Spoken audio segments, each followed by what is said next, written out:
Hi, everybody. Just give us a few minutes. We're getting started here. I'm going to give people some time to get logged on. Just wanted to get live and let you all know that we are about to get started. As this slide says, try to make sure you're on Google Chrome if you can, and close any extra tabs you may have open. So close everything except for your Webinar Jam tab for a more comfortable webinar viewing experience.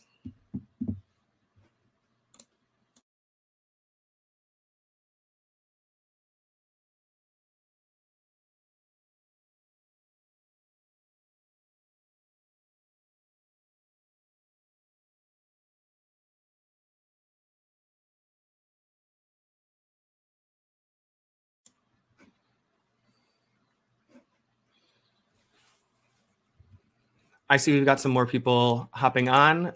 Just letting you know we'll be getting started in a few seconds. Just giving people a couple extra seconds to hop on before we actually dive in.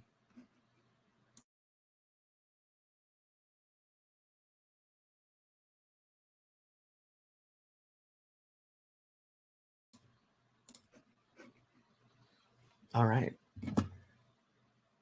Hi, everyone.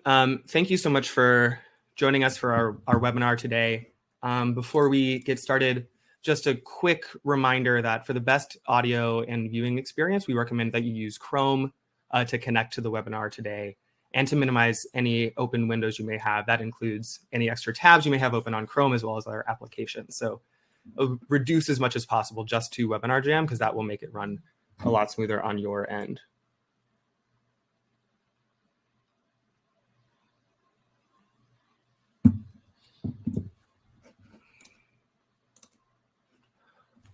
Welcome to today's webinar. We know your time is valuable and we appreciate you joining us. Our session will begin shortly, but we'll cover a few housekeeping items before we dive into our fall 2022 reports. We've decided to name this session RCV Results and Recounts and Audits, oh my, plus also ballot design, because we've got a lot of content coming at you today. We're going to do our best to give you things quickly and in an actionable way, so you can walk away from this presentation with meaningful information.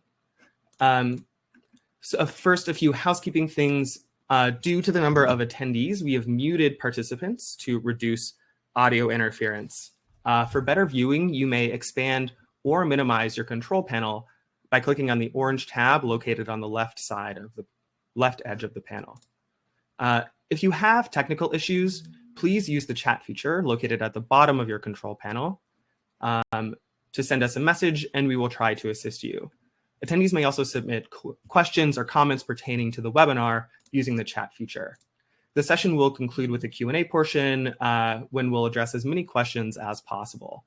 Staff will answer any questions we are unable to address during the live session through follow-up correspondence, such as email or a published Q&A document that will be available to anyone in the public. A recording of this event and associated materials will be placed on the Ranked Choice Voting Resource Center website as soon as possible. All the reports that we cover in this webinar are available now on our reports page. I'd ask you not to be looking at them during the presentation because we're covering the substance of them, but please feel free to take a look through them after the presentation. And do not hesitate to reach out with any questions or suggestions. We would love to hear what you think of the reports. For anyone who isn't familiar with the Ranked Choice Voting Resource Center, we provide a compilation of best practices and firsthand experiences from jurisdictions that have used this method of voting with a focus on election administration. Our website, rcvresources.org, and all our other content serve as educational tools for election administrators, policymakers, voters, candidates, and anyone else who's interested in ranked choice voting. So we've got 4 panelists for today. My name is Chris Hughes. I'm the Director of Policy at the Resource Center. I'm both presenting and I'll be moderating the Q&A portion at the end of the webinar. I'm the Director of Policy at the Resource Center, which means I spend a lot of time thinking about and talking about and writing about ranked choice voting. My fellow presenters are Nick Anway, Ryan Kirby, and Deb Otis. Nick Anway, who's presenting first today, is a Deputy Director with Equal Democracy Project at Harvard Law School, where he's a 4th-year JD/MPP student. After beginning his career on President Obama's 2012 campaign, Nick led digital campaigns and products in roles at several startups focused on civic technology and at Fidelity Investments. At Harvard, his work focuses on related issues in election law, civic technology, and democracy reform. Ryan Kirby is the public policy specialist for the Ranked Choice Voting Resource Center. He supports the policy director, that's me, and administers the Resource Center's internship program. Ryan previously served as the chief of staff for State Senator Cheryl Kagan in the Maryland Senate, where, among a multitude of issues, he supported the senator's election legislation. And last but not least, Deb Otis is the director of research at FairVote. With a decade of experience in research and analytics, Deb is passionate about sharing the data-driven case for why our country needs election reform. In addition to ranked choice voting and proportional representation, Deb's areas of research include comparative electoral systems, political polarization, redistricting, representation for women and people of color, and the Electoral College. So I'm going to pass it off to Nick to get us started.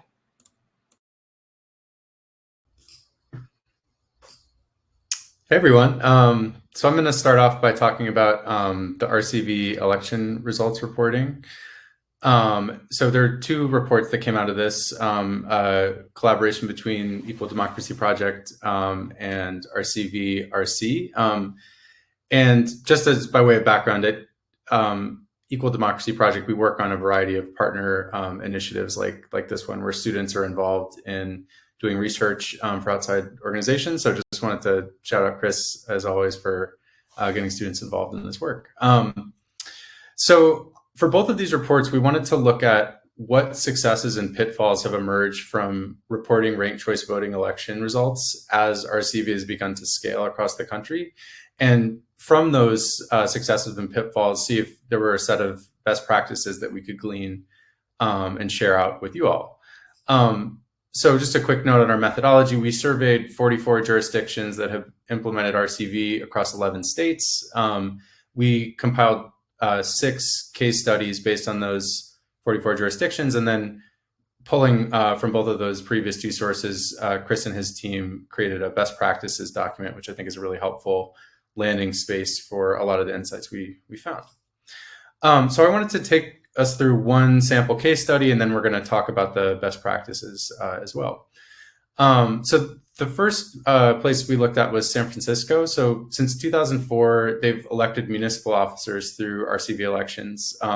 Basic overview is that voters rank up to 10 candidates and see the results for each round of elimination. So in terms of results reporting, I wanted to talk about San Francisco's timeline, how they report through various channels, and then how results are displayed. So in terms of timeline, they produce updated round-by-round results every day as ballots are counted, starting before all ballots are in. And this is one of the best practices that we found across jurisdictions. So on election night, the Department of Elections releases first-round results, which include only vote-by-mail ballots processed before Election Day. They do that in the evening, and then they continue to release updates throughout the evening as more ballots are counted. And then after election night, they had a regular schedule of releasing updated results at around 4 p.m. And interestingly, even if they didn't count results on a certain day, they would always put out a press release explaining that no votes were counted that day to eliminate any confusion. They also reported results through many channels simultaneously. So the Department of Elections uploaded results to its website whenever they were updated. But they also used government television channels to run a banner about results on election night. They projected that channel onto a big screen at City Hall. And then they used Twitter and Facebook and other social media quite extensively to announce updates to those results each day as they were released. In terms of how results were displayed, San Francisco used pretty basic tools, but they did so effectively. So for all elections, the San Francisco Department of Elections uploads a summary in PDF, Excel, and XML of reporting first choices for each candidate. They release a statement of the vote, reporting votes by precinct with various breakouts for in-person, vote by mail, et cetera. And then they also release a district and neighborhood statement of the vote, reporting results for each candidate by neighborhood. And then in addition, for RCV elections, they release a short and detailed report of results, which contain more or less the same information, but presented either as top-line figures or in-depth reporting. So the detailed report of round-by-round results is also just PDFs and Excels, but they detail results for candidates in each round, the number and share of votes that each candidate received, whether they were eliminated or won the race, and how many votes each remaining candidate received from eliminated candidates. So San Francisco helped to inform this set of best practices that Chris and his team distilled. So the first is to release preliminary round by round tallies on election nights. And so as we saw in San Francisco, this really helps campaigns and the media get an accurate sense of whether they can safely project a winner or if the contest will be too close to call as more ballots come in early on. The second is to continue to release preliminary tallies as more votes are counted. And this is just a transparency measure, right? It creates a broader understanding so that voters and campaigns alike can get acclimated to ranked choice voting systems. The third is to conduct total vote checks with each release of preliminary results. And this is to minimize the risk of posting erroneous data. So there's various details of how to double check results included in these reports, but in our pitfalls section, we'll see this would cause issues for some jurisdictions when total vote checks weren't completed. Fourth, to publish the full ballot record so that anyone can verify results. This was really successful in San Francisco, where they released preliminary CVRs at regular intervals before certification. And this just gives many different ways to verify results as the election was shaking out. The fifth is to make use of tools for visualizing RCV results. So we didn't see this in San Francisco, but independent software developers have created a bunch of free tools that can import ballot records and visualize results. What's great about these tools is they're often seem to be usability tested pretty well. So in Salt Lake City, for example, they link from their results page to rcvis.com. And that's a page where RCV ballot data can be used to generate visualizations that are quite helpful.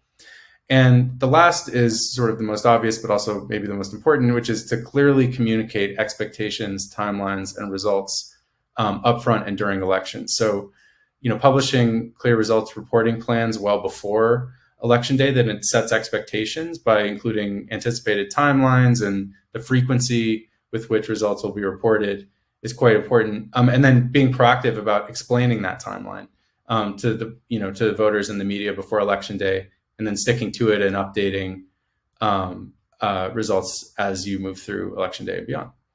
So that's a quick overview of the work we looked at. So I'll pass it back to Chris, but happy to talk more about it in Q&A.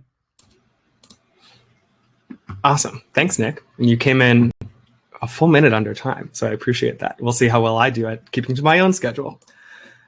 So I'm going to talk to you all a little bit about post-election audits of ranked choice voting. We have two reports on this as well. One is a 10-page policy brief that covers the state of the art of some research into post-election audits of ranked choice voting. And the other is an executive summary, a 2-page version of that document, which should get you all the quick hit information that you need. But the policy brief dives in a bit deeper and gives you a more comprehensive understanding of the policy space, especially as it relates to ranked choice voting. So what are post-election audits? Post-election audits are audits that happen after an election. They happen after every ballot has been counted. There's a few different possible types of post-election audits. One, the primary thing we're looking at are tabulation audits. So audits of how the ballots actually got counted in an election. Other post-election audits may look at the processes conducted, how like the sort of logistics of the election. We're thinking just about how votes got counted and whether they got counted accurately. There's two types of tabulation audits used in the US right now. There's risk limiting audits, which is what the report I'm talking about today focuses on, and there's conventional audits. I'm not going to spend any time talking about conventional audits during my presentation today. Happy to talk about it during the Q&A if people have any questions. We also do have a webinar from 2018 that covers conventional audits of ranked choice voting. That research could probably be updated, but for the purposes of our work this year, we wanted to focus on risk limiting audits. So what are risk limiting audits and how did we learn about them? Risk limiting audits are still a relatively new form of post-election audit used in the US. They are a more statistical, more rigorous form of post-election audit than conventional audits, which makes setting them up a little bit more time-consuming, but which makes the results of those audits more trustworthy. They are meant to provide a greater level of assurance in the outcome of your election than conventional audits. How did we do the research for this work? We, one, reviewed academic papers, a number of papers written about how to audit ranked choice voting elections in particular. We read some post-election reports on pilots of risk-limiting audits that have been run on ranked choice voting elections. And we held some interviews with academics, the people writing papers about ranked choice voting risk-limiting audits, and with practitioners, the people who have actually been on the ground observing, conducting risk-limiting audits of ranked choice voting and risk-limiting audits generally. So I'm going to spend a little time on risk-limiting audits of single winner ranked choice voting, which is by far the most widely used form in the US. I'm also going to briefly talk about proportional ranked choice voting, and then I'll close with some recommendations and next steps that we propose in the report. So single winner ranked choice voting. The most important, the top line information here is that it can be subject to a risk limiting audit. This is still relatively new information. All the theory and the papers developing this came out in 2019. Pilots have been run since then in San Francisco and in the Democratic presidential primaries in 2020 that used ranked choice voting. But as far as we know, those are the only things that have been subject to a ranked choice voting risk limiting audit. So the theory exists, the tools, the software tools necessary to run a risk limiting audit to know that your election results are trustworthy. These things all exist, but we sort of need to expand their use more. And generally, there's still a lot of assembly required. Setting up a risk limiting audit takes a good amount of pre-election work. The implementation timeline can vary depending on a lot of different factors that we discuss in the report. But that some assembly required note is true whether you're doing a ranked choice voting risk limiting audit or a plurality or other method of election risk limiting audit. So like I mentioned, there have been a couple pilots of single winner ranked choice voting audits. San Francisco 2019 just looked at vote by mail ballots, which are a huge share of ballots, about 80% of ballots cast in San Francisco, but it still didn't audit every possible source of ballot, which is why it was still a pilot and not considered a full audit of the election. And like I said, also, there were some pilots run on the 2020 Democratic Party presidential primaries that used ranked choice voting, and that was in Alaska, Wyoming, and Kansas. As I mentioned, too, our report includes guiding questions to identify potential risk-limiting audit jurisdictions to help advocates and administrators, anyone who's interested in this topic in particular, to figure out what would it take to get a ranked choice voting risk limiting audit running in my jurisdiction? What do I need to know? How do I get there? Who should I talk to? Going to really quickly run through proportional ranked choice voting. So risk limiting audits, the way they work, it depends. Developing the theory, developing the tools necessary depends on how votes get counted in an election. Proportional ranked choice voting has a more sophisticated counting process than single winner ranked choice voting, which makes developing the theory, the math, and the tools necessary just a little bit more time consuming than for single winner ranked choice voting. So right now, the state of the research is 2-seat proportional ranked choice voting contests can be audited, and work is ongoing on auditing larger contests. The ultimate goal of all the research being done, it's being conducted by Australian academics, is to audit 6-seat proportional ranked choice voting races. They arrived at that number because the Australian Senate uses 6-seat proportional ranked choice voting for the senatorial elections, and they'd like to be able to audit those elections. So the goal then is a 6-seat proportional ranked choice voting risk limiting audit. I'll also say that I emailed the authors earlier this week for a quick update, and they also said that they're doing some research into Bayesian audits. I'm not going to dive into much of that, but that's another potential angle they're attempting to consider for post-election audits of proportional ranked choice voting. And that's still I would call that nascent research, so I'm not going to cover it too much, but this is what we know so far. 2-seat is possible, larger contests are on the way. So we had 4 next steps here. One is just wider adoption of single winner ranked choice voting risk limiting audits. We've seen these pilots. The next big thing is to get them done more regularly, more often, in jurisdictions. Maybe that's San Francisco, maybe that's Virginia, where they just adopted a local option and have an RLA law. Maybe that's Colorado, where they already do risk limiting audits. Maybe that's Maine, where they use ranked choice voting statewide and just passed a study committee bill for post-election audits. Improved ranked choice voting RLA tools. This means just making the RLA tools that exist, the risk limiting audits tools that exist, a bit more robust, able to take in more different types of ranked choice voting data. Expanded theory of proportional ranked choice voting risk limiting audits. Covered this in the last slide. And then finally, this last one has a question mark, but it's probably valuable, is just an update to conventional audits research. Ranked choice voting has grown a lot since 2019 when we last did some really concerted research into that topic area. So it probably bears some additional research. Not making any promises because we have a lot of research underway already, but these are our next steps for now. And with that, I'll pass it off to Ryan. Awesome. Thank you, Chris. So I'm going to do my best to summarize our 62-page report about ranked choice voting recounts in about 5 to 7 minutes. So as many of you know, recounts are another important part of the election process in close elections, and depending on the jurisdiction, they can happen automatically or they can be requested. Since 2000, there have been 496 RCV elections, and of those, there have been 13 recounts. And 11 of the recounts were of local races, and 2 of which were statewide. And then 16 of those 13 recounts happened in 2021, so very recently. For our process, Chris and I looked at all 13 of the RCV recounts, and we prepared summaries for each of them to help consolidate and create a kind of clear history of RCV recounts since we hadn't really identified one. And after speaking with election administrators and candidates involved in some of these recounts and reviewing the history, practices used, and relevant laws, we were able to identify some key findings and trends across various jurisdictions and include them in our report. And then we also created some helpful tables to summarize the recounts and some of the various laws in RCV jurisdictions across the country.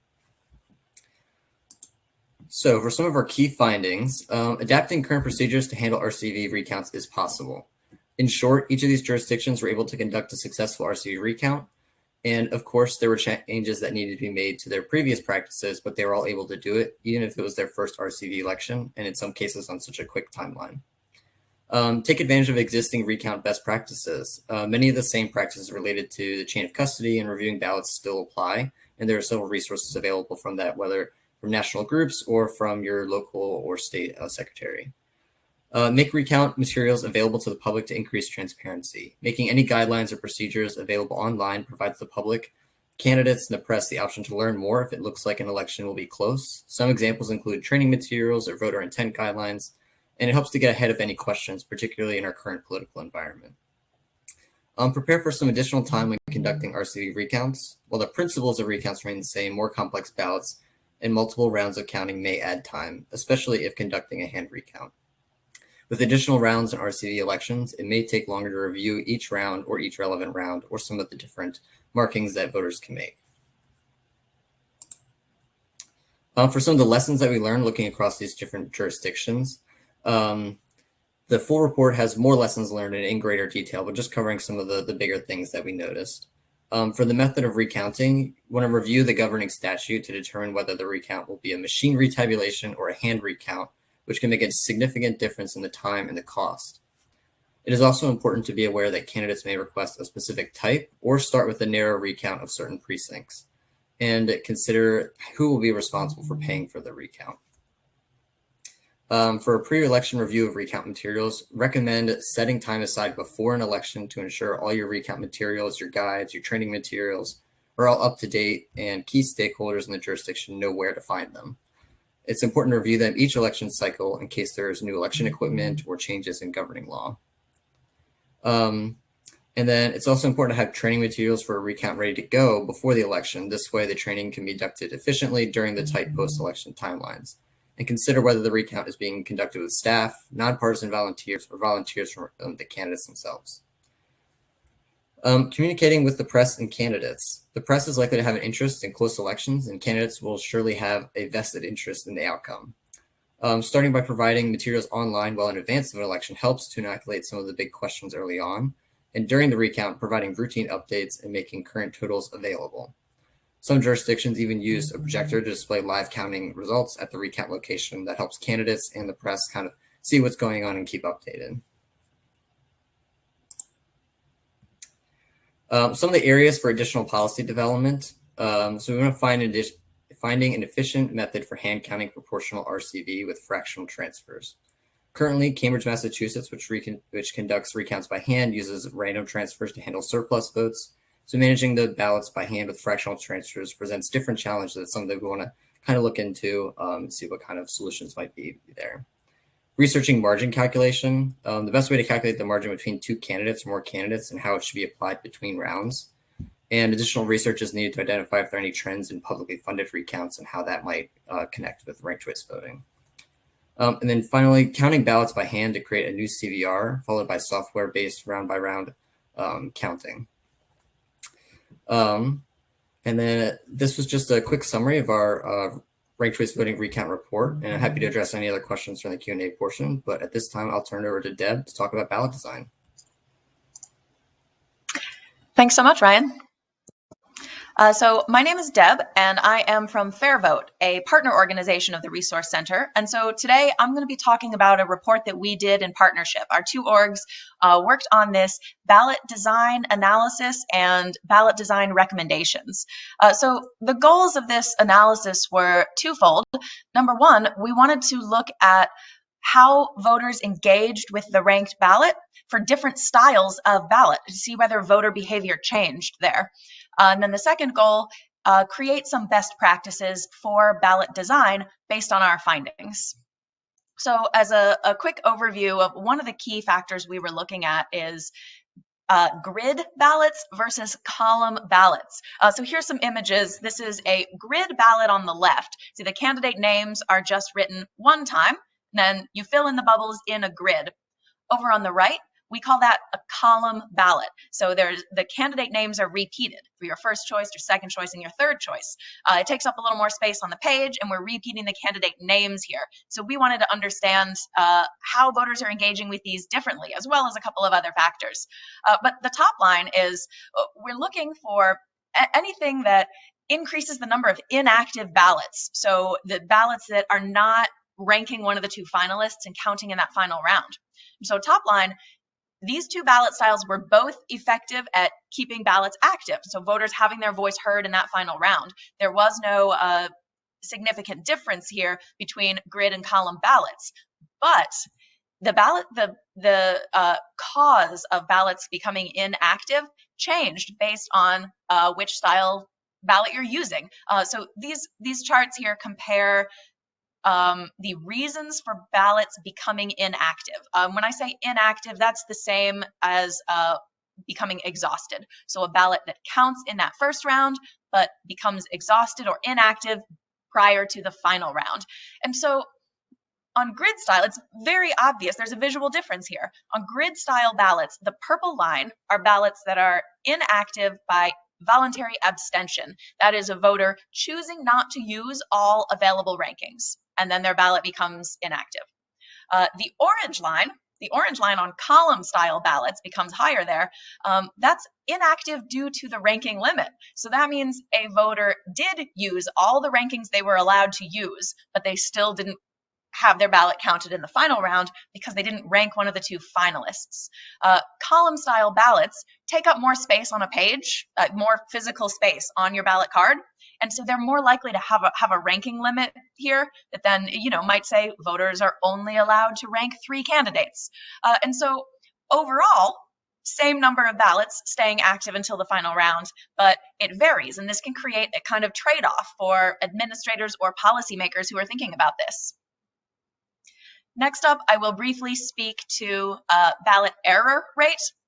Null finding, easy. So across column ballots and grid ballots, error rates were consistently low and on par with non-ranked choice elections. So, that was an easy one. The factors that we find did increase ballot error. More candidates increases error regardless of the grid versus column.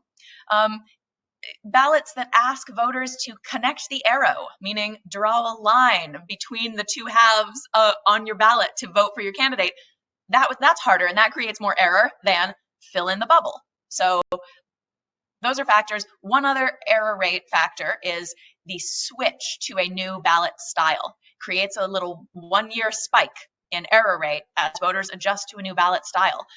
And so that is something, of course, that can be mitigated with good ballot instruction, clean design, and voter education. But it is something to be aware of. When you are switching your ballot style, be prepared for that need for voter education to mitigate any error issues. So I briefly mentioned a trade-off previously. If you're making choices about these policies, we're often considering pros and cons of both. And so the ranking limits are one that I really wanted to focus on here. A lot of contests have ranking limits.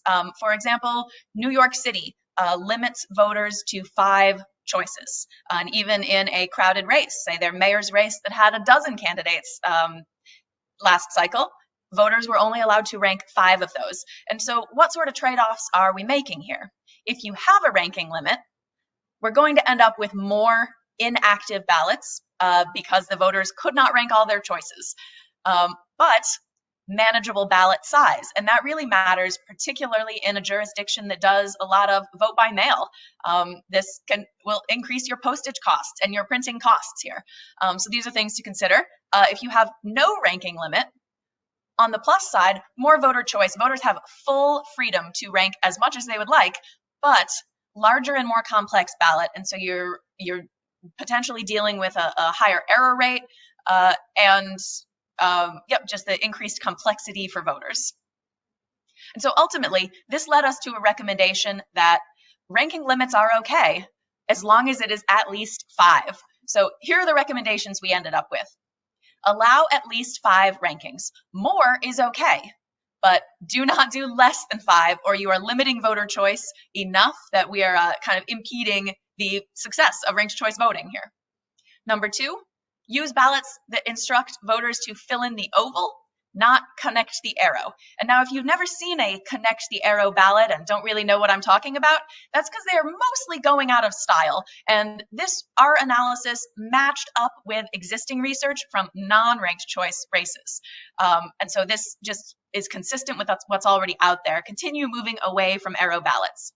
And lastly, we're suggesting optical character recognition to read ballots. That means allow voters to handwrite the numbers into the ballot instead of fill in a bubble, and then use software tools to read those numbers as part of the ballot processing. And now this is not in use in the United States for voting, but of course government agencies use this, like the Postal Service, for example. And so we put in a recommendation here to explore that viability. The hypothesis is that might lead to fewer errors. A voter might accidentally fill in a bubble twice. It's unlikely they're going to write the same number twice, but that's just a hypothesis. So this was a call for additional research. And so this is the key findings of the report. This is available now from the Ranked Choice Resource Center and from FairVote. And with that, I will turn things back over to Chris. Awesome. Thanks, Deb. I love that research. I think it's so interesting. I'm really excited to have it out in the world. So just a few notes before we dive into the Q&A. Our contact information is up on the slide now. If you do want to get in touch with any questions you have, please feel free to email us at info@rcvresources.org. Check out our website at rcvresources.org. All these reports are under the tools section under the reports tab. If you want to read all of them, it's about 300 pages, and I'm sure you'll have a great time reading every single word. And please follow us on our social media accounts at RCV Resources on Twitter and at the Ranked Choice Voting Resource Center on Facebook, LinkedIn, and YouTube. And at RCV Resources on Instagram. We'll need to update this slide for the next time. One last thing, we are a 501c3 organization. We rely entirely on our donors and foundations to continue our work and to be able to provide all of our work for free and these webinars for free. So if you're interested, we appreciate any and all donations, as little as $1, as much as many thousands of dollars, whatever you're comfortable giving. We really appreciate anything you can give us because we want to keep doing this work for you and helping you all out with ranked choice voting and making it easier and more effective. So with that, I'm going to run to our Q&A. I'm going to turn off the slides and ask everybody to turn on their cameras one more time. So I have a couple questions that I prepared that I'll go through with each of us. And then it looks like we've gotten some good questions in the Q&A as well. So I'm excited to get to those. The first question I have is, we've covered a lot of ground today. There's a lot of material in all these reports. What are some specific suggestions you have for people watching today, whether they're election administrators, ranked choice voting advocates, anything else? What do you suggest people do with the information in these reports today? And I'll ask people to go in the order they presented. So Nick, then Ryan, then Deb. Sure. So, I think, and I neglected to mention that FairVote helped with this too at the beginning, so apologies. But, Chris and FairVote's team have done this great distillation of a longer report. So I think for both election administrators and advocates, I would start with the best practices document. And I think it's a handy checklist. Again, it aggregates a lot of experiences of a lot of jurisdictions. So you may see your own work or your jurisdiction's work echoed there. And if so, you can dive into the case studies to look for more diagnostic information and recommendations. But I would start at the high level, think about it as a checklist, and it's a great resource for learning from other jurisdictions.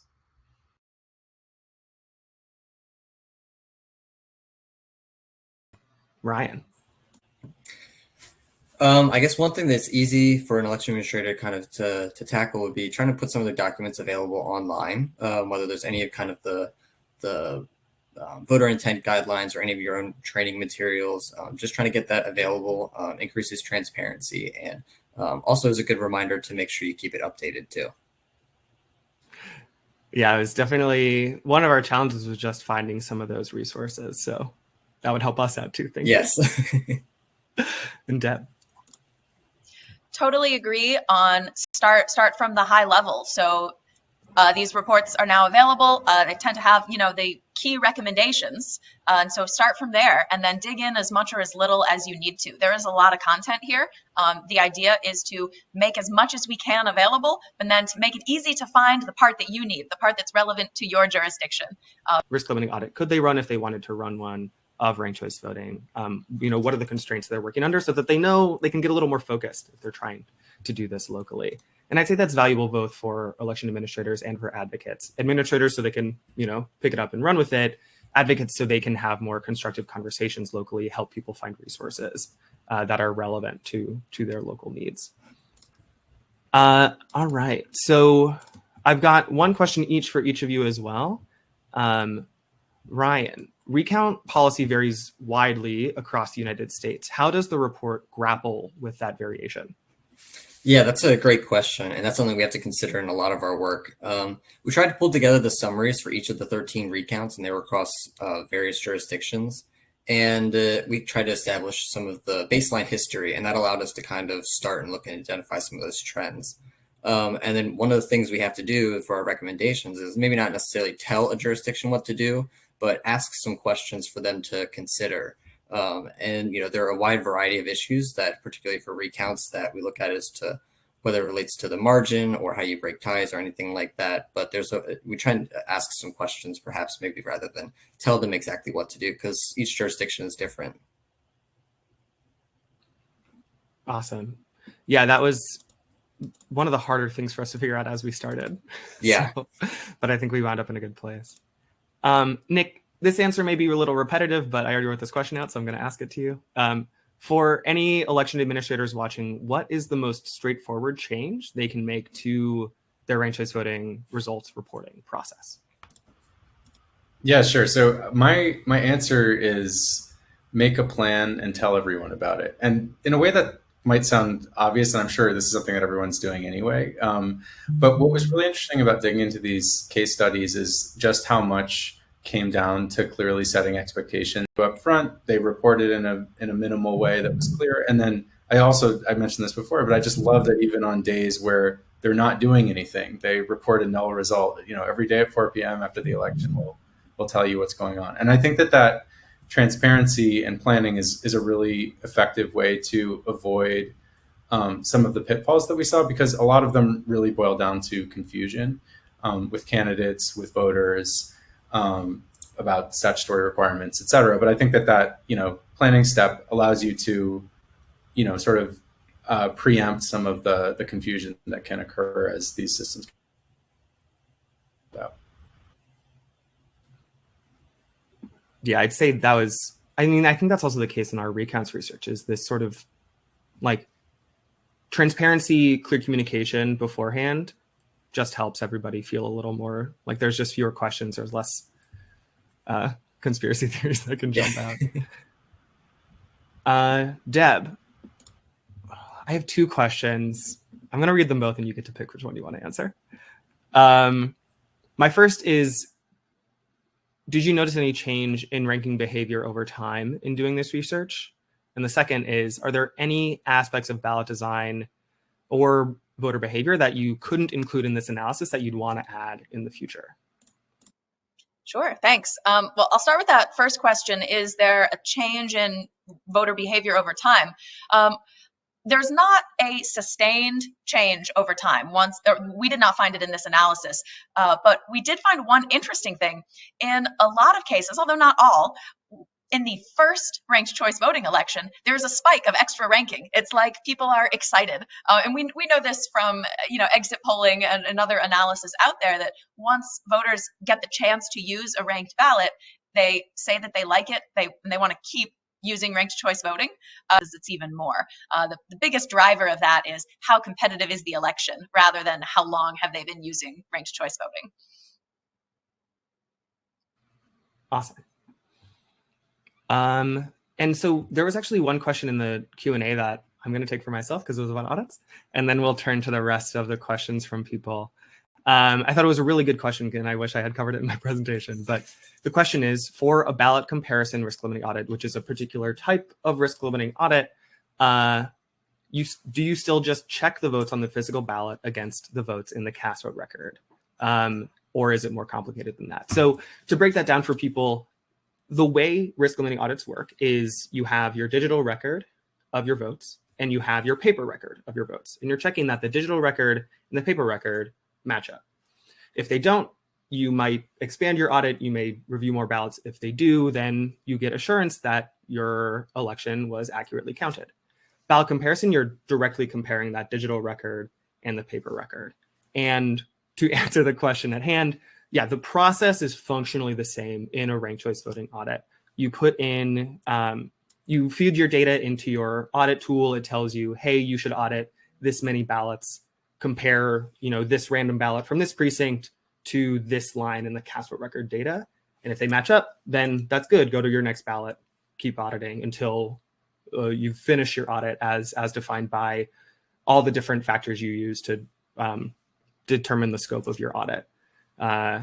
So it's that simple. All the complication, all the really hard stuff is happening in the background. The hard part is finding the math for the statistics necessary of a risk limiting audit, whether that's of ranked choice voting, of a plurality, like a vote for one election, anything. All the really messy stuff is in the math and the audit tool. Not to discount the logistical hurdles necessary to set up an RLA, but that's, again, like I said, true of setting up any by either of the two styles of ballot design are impacted by how ballots are designed. I don't know, but you've hit on something that's on my wish list. I want to do more research into donkey voting in US ranked choice elections. There's a lot of evidence of it from Australian ranked choice elections where voters are required to rank every candidate, and some voters just vote in a diagonal, right? But here in the US, where we have that freedom to abstain from ranking if we choose, I would love to learn more about that. And hopefully we'll be able to follow up with another report in the future. Awesome. And I hear my video and audio are desyncing. Sorry about that. My fancy webcam is too fancy for our webinar platform. Ryan, I've got a question from Will Kaveke. Many states have mandatory recount laws that trigger when the winner of an election is determined within a certain percentage. Would you recommend that concept also apply for individual ranked choice voting round calculations? So for example, if the difference between the candidate getting eliminated in a round and the next candidate above them is 0.25% or something along those lines. Yeah, that's a really good question. And that's one of the areas that we had for further research as well because of the between rounds aspect of it. And there are some jurisdictions that when they did an RCV recount, it was only of the final round. And there are others that did a full recount of each round. And I don't know if there's necessarily a best practice for it, though it does seem to make sense to recount the whole election if it's close in an early round. But that also that margin can also be an important factor in whether or not it's a publicly funded or if it's a candidate request and how to handle those two different areas. Yeah.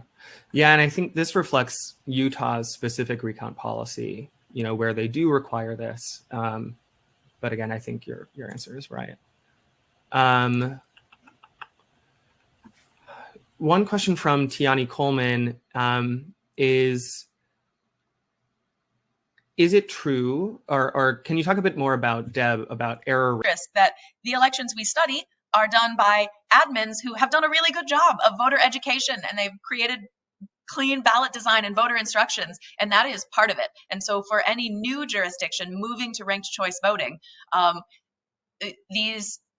voter education and the ballot design are crucial in order to keep that error rate low. And so I would always put a plug in for that and for the good work that's been done by admins in our current RCV jurisdictions. Awesome. We've got a 3-part question from Tim White. Some of it touches on audit stuff. Some of it touches on, Nick, the research you presented on. And we'll do what we can to answer it, but it's a pretty complex question. So I think we'll need to do some follow-up after, but I'm curious, I want to pose them to people. So the problem being presented is in Washington State, the Secretary of State, if ranked choice voting is adopted in the 2 counties that have ranked choice voting ballot measures there, the secretary, the state level election official, will set statewide rules for conducting, auditing, and recounting ranked choice voting elections. Cast vote records, so the digital images used, or the digital records are used to actually count a ranked choice voting election, are exempt from public inspection or copying in Washington State. So that probably means that these counties won't be able to publish the cast vote record, as we suggest in the best practices. So, and may impact auditability or public auditability of results. So question 1, and this is one I'll take, is there a protocol available for a convincing public audit without public inspection of these exempt records? Question 2, what would final released public data consist of? And then Nick, I'll throw that one to you. And then question 3, how do existing ranked choice voting jurisdictions secure secrecy of the vote during audits and recounts? And Ryan, you and I can cover that. So question 1, I think the simplest answer is no. The interesting thing is that and how typically an audit is conducted by a third party, someone outside of the office that's being audited. That's not the case in American election auditing. So it's an interesting question because the public, all audits of ranked choice or of elections now actually don't rely on any, as far as I understand, much public inspection of records at all. It's all transparent, but the inspection itself is conducted by the election administrators. So the answer is no, but that's just because it's business as usual in election administration in the US.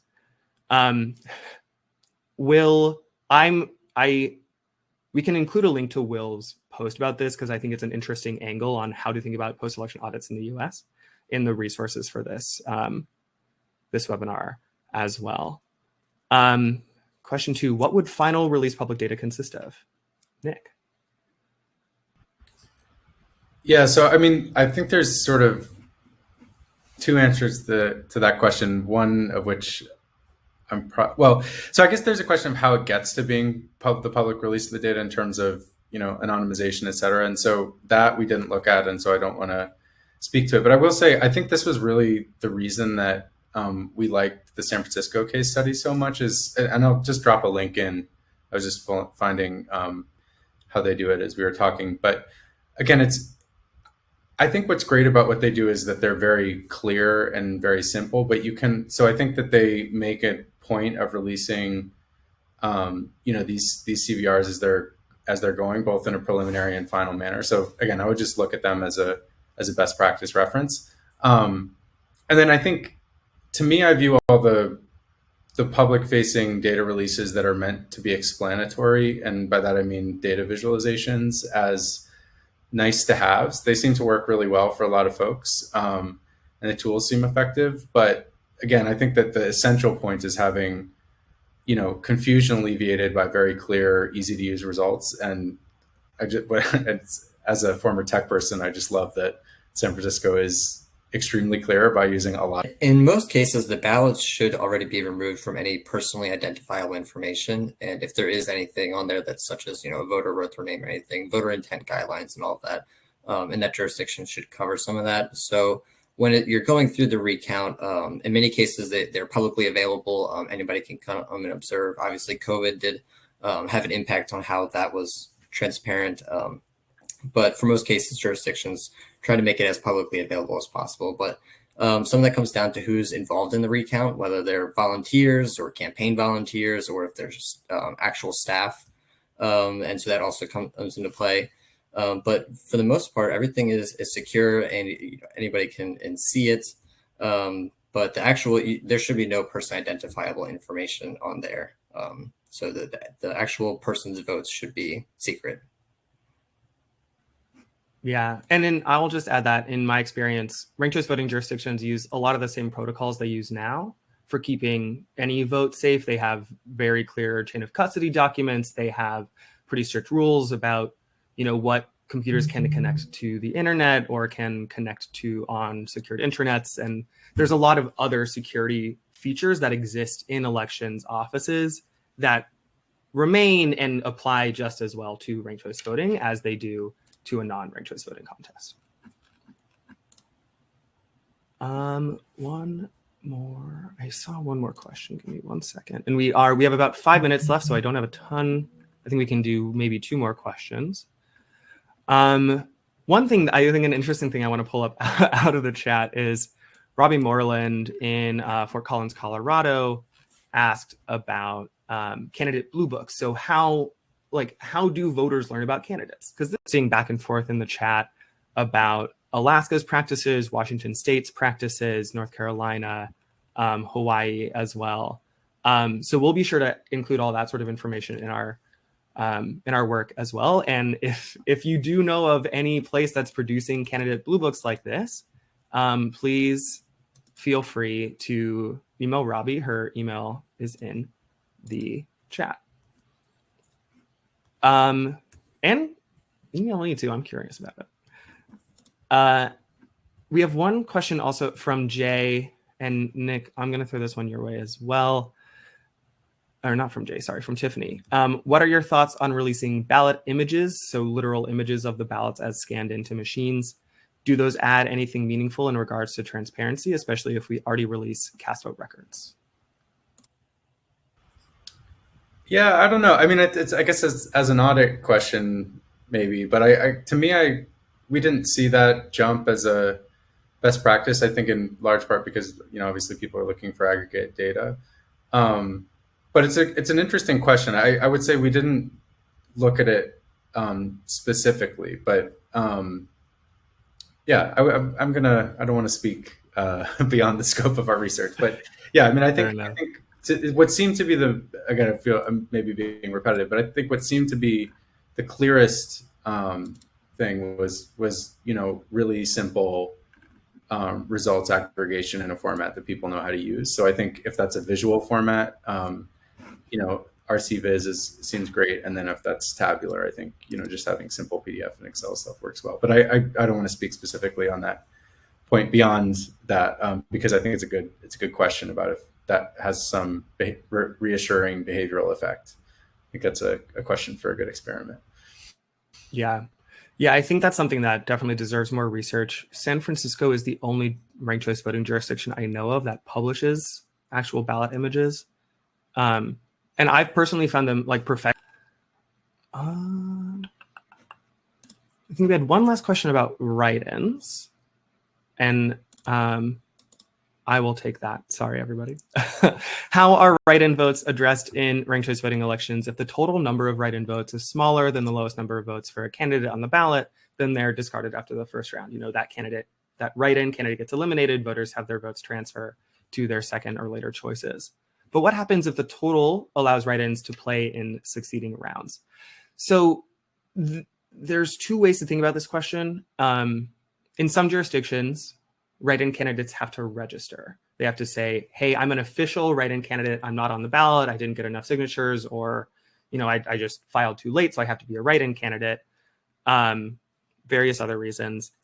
In jurisdictions that require you to register as a write-in, that's one way to answer this question. If there's no registered write-ins, but you got a lot of write-in votes, there's no official write-in candidate. So you will still just eliminate that generic write-in label first, because there is no person who's an official candidate who could win election. If you don't require candidates to register as a write-in, then it's I think a different question. And that gets to, Alaska's approach in the special general was, I don't remember the exact numbers, but it was if someone, was very, very close to winning, if a write-in did extremely well, like was in, I think, first or second place, then they would look at all the write-ins, because as it is, voting systems just say write-in. They don't know who that write-in is for. So it could be 10, 20, 30 different names that are written on a write-in, on a write-in line, on a ballot. So you would need to go through, if someone did really well, if write-in generically did really well, you need to go. Otherwise, we're not going to adjudicate every single write-in, just because it's a very, very time-consuming process. And I should say time-consuming in any election method. All right. I am not seeing any other questions, and we are at time. And Tiffany Montemayor from Alaska, the public information officer there, says the write-ins altogether need to meet a threshold. So yeah, they needed to get enough votes to be considered like a serious contender. So that's our time. Thank you so much to everyone for your great questions. Thanks especially to Deb, Nick, and Ryan for presenting today. I'm really, really excited to get these reports out in the world. I hope everybody reads them and tells us how great they are, or gives us suggestions for how to improve in the future. We appreciate those too. All right.